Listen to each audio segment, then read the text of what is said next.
pessoas, tudo bem? Sejam bem-vindos ao Estudando com a Lavínia. E a matéria a ser estudada hoje é Biologia e a gente vai adentrar no assunto de Fisiologia Animal. Começando a falar pela locomoção.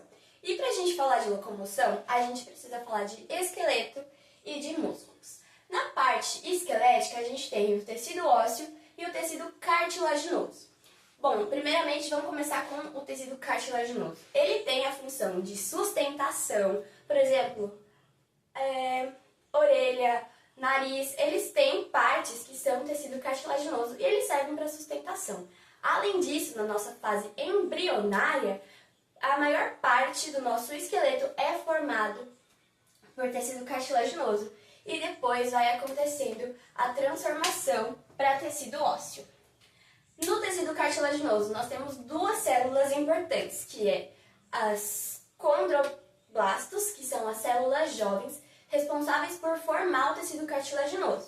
E a gente tem os condrócitos, que são as células adultas, responsáveis por manter aquele tecido cartilaginoso.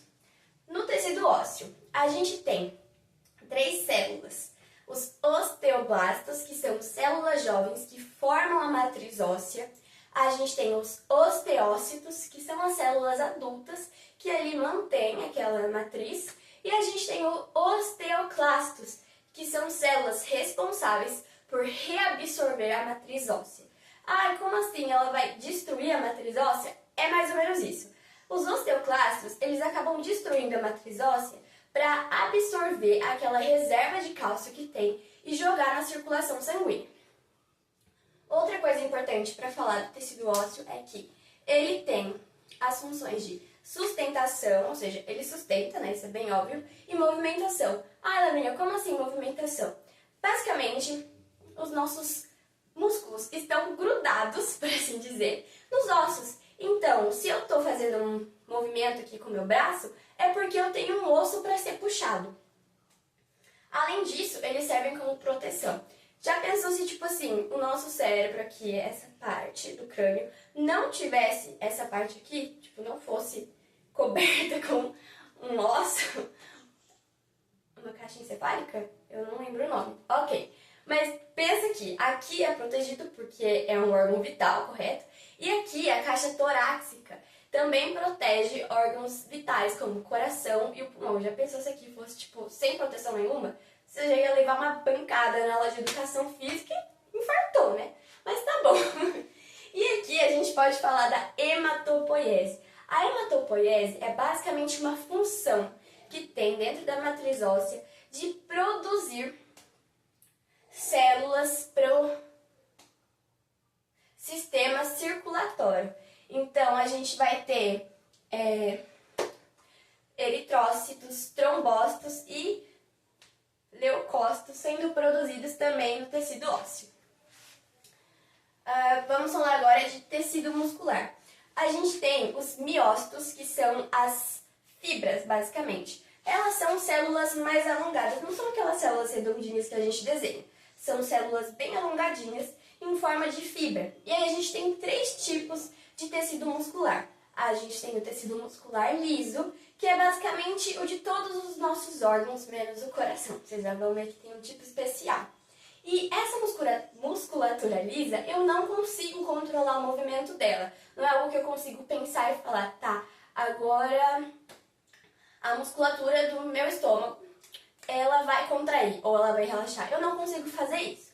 Sem contar que é uma contração leve, tá bom? Agora, a musculatura estriada esquelética é basicamente os músculos aqui, ó, que a gente puxa, que a gente faz um movimento para andar, fazer qualquer movimento.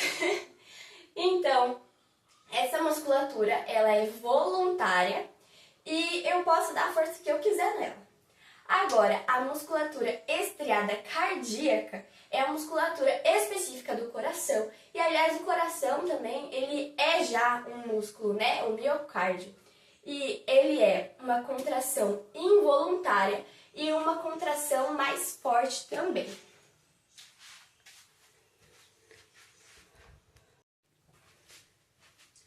Agora, a gente vai falar de contração muscular. Lavínia, como ocorre uma contração muscular?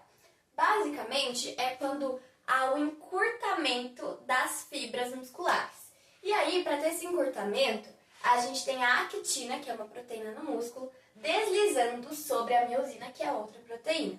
Isso aqui ocorre nos sarcômeros. Os sarcômeros é basicamente as microfibras que formam a miofibrila, entendeu? Mais ou menos isso.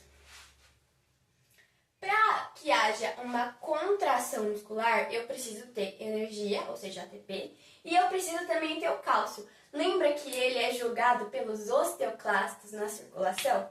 É basicamente para isso aqui acontecer, ok? Agora, a gente vai falar do quê? De fibras vermelhas e fibras brancas. As fibras vermelhas, elas são fibras ricas em mioglobina.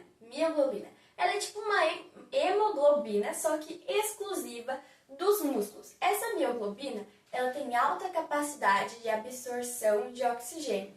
Ou seja, a fibra vermelha, ela é usada para movimentos longos e de resistência, porque ela faz um processo mais aeróbio, entendeu?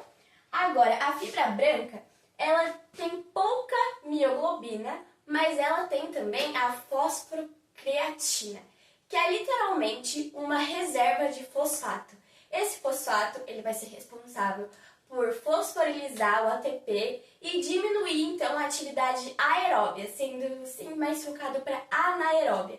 Essa é uma fibra que é usada em exercícios de curta duração e alta explosão, porque ele ajuda na formação de ATP, então fornece energia, mas acaba rápido.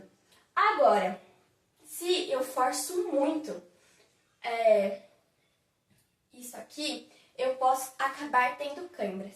E o que acontece? A contração aqui, ó, quando vai acumulando, eu tenho o acúmulo de ácido lático aqui no sarcômero, e esse sarcômero, quando ele fica muito cheio, ele acaba causando as câimbras, que a gente conhece e fala, não é legal. Então,